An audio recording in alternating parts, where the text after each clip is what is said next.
Hello everyone, welcome on my channel चाय पे चर्चा, जहां हम उस टॉपिक पे चर्चा करते हैं जो हर किसी के दिल में तो होता है लेकिन जबान पे नहीं आता। आज हम उस ट्रेंड पे बात करेंगे जिसे फॉलो तो हर कोई कर रहा है लेकिन समझ शायद कोई नहीं रहा। Self love, I mean social media वाला self love. Let's get in and let's discuss. अब जो लोग अपनी स्टोरीज में लिखते हैं I love myself, I just want to ask them, really? वाकई? क्योंकि एक ग्लोइंग स्किन, इंस्टाग्राम वाली फेक स्माइल एंड एक कॉफी के साथ डाली हुई सेल्फी से सेल्फ लव साबित नहीं होता। इंटरनेशनल सर्वे के हिसाब से वर्ल्ड में 73% लोग अपने आप को सोशल मीडिया पे सेल्फ लव दिखाते हुए पाए गए। और जब उनसे वाकई पूछा गया कि are you really happy in your life, are you really happy with your self, what you are, जो आप हो उस हिसाब से आप अपने आप को पसंद करते हो, शॉकिंग रिजल्ट ये निकला कि उनमें से सिर्फ 12% लोग was really happy in their life. मुझे लगता है आजकल ना बात सिर्फ दिखावे की रह गई, क्योंकि मेरे हिसाब से मुझे सेल्फ लव ये बचपन से ही सिखाया गया। कैसे, मैं बताती हूँ। जब मैंने स्कूल में कुछ मेहनत की तब मुझे उसका रिवॉर्ड मिला, तो मुझे अपने आप से बहुत प्यार हुआ, अपने आप पे बहुत प्राउड फील हुआ। That is self love for me. मुझे दूसरों की मदद करने में जो दिल में सुकून मिलता है ना, that is self love for me.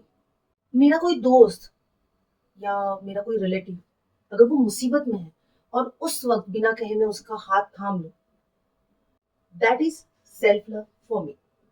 क्योंकि इन सारी चीजों से मुझे अंदरूनी खुशी मिलती है। That is self love for me. Social media पे जो सेल्फ लव का ट्रेंड और दिखावा चल रहा है ना, उस पे जिसमें ये सारी बातें आती हैं कि मुझे कोई फर्क नहीं पड़ता, ओके, मैं जैसी हूं या जैसा हूं वैसा परफेक्ट हूं, मैं किसी को जवाब क्यों दूं, it's my life my choice. और एक है I don't care what you think about me, I am perfect in my eyes. Oh, मुझे ना ट्रकों के पीछे लिखी हुई लाइनें याद आ जाती है जब मैं ऐसा कोई स्टेटस देखती हूँ। Yes, you can love your self sometime but you can not be obsess with your self. पर सेल्फ लव का मतलब ये तो नहीं है कि आप दुनिया को इग्नोर ही कर दो। ये कैसा सेल्फ लव है? मेरे हिसाब से ना सेल्फ लव में कभी ईगो नहीं होता। और ये जो सारी लाइनें मैंने पहले कही, इन सब में ईगो झलकता है, इन सारी लाइनों में ईगो झलकता है। I don't care about world, you staying in world, you have to care about it. Actual self love क्या होता है?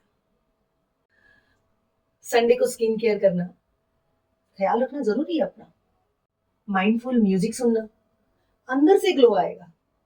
रोज कोई एक नया थॉट लिखना, जैसे मैंने लिखा चाय पे चर्चा का चैनल शुरू करके। ये भी मेरा एक थॉट ही था जिसे मैंने शुरू किया।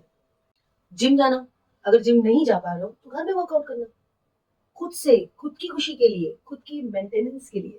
देर रात तक मोबाइल पे ना रहना, सोने का टाइम फिक्स कर लेना अपने लिए। कभी कभी यूं ही लॉन्ग वॉक्स पे निकल जाना, लॉन्ग ड्राइव पे निकल जाना, अपनी खुशी के लिए। इन सारी बातों में डोपामिन तो फ्री में मिलता है, लूट लो। सेल्फ लव जीने के लिए होता है, दिखाने के लिए नहीं। अब ये बातें तो हो गई कि क्या क्या आप कर सकते हो, ऐसी ढेर सारी बातें हैं। अब लिस्ट बनाऊंगी तो वीडियो बहुत लंबा हो जाएगा। सो ऐसी बहुत सारी बातें जो आपको अंदर से खुशी देगी, और जो वो खुशी होगी ना, that is self love. Let's see आपको सेल्फ लव के नाम पे क्या क्या नहीं करना चाहिए। Say no to late night toxic call, say no to emotional blackmail wall, say no to fake expectation trap, say no to comparing your life to reel trap, say no to validation के लिए post, say no to overthinking का endless dose. कभी कभी ना कहना भी खुद से प्यार करने का एक तरीका हो सकता है। इन सारी चीजों को आप अपनी जिंदगी से अलविदा कह दो तो भी सेल्फ लव चालू हो जाएगा, एक्चुअल वाला। तो अंत में अगर ये सारी बातें आपके दिल तक पहुंची है और आप समझ पाए हो कि एक्चुअल सेल्फ लव क्या होता है और क्या क्या हो सकता है, तो प्लीज ये वीडियो अपने दोस्तों के साथ जरूर शेयर कीजिए। Please do like, subscribe and share. आगे भी मैं ऐसे सारे टॉपिक्स पे वीडियो बनाते रहूं और आपका सपोर्ट मेरा हौसला जरूर बढ़ाएगा। Thank you so much. जय हिंद, जय महाराष्ट्र।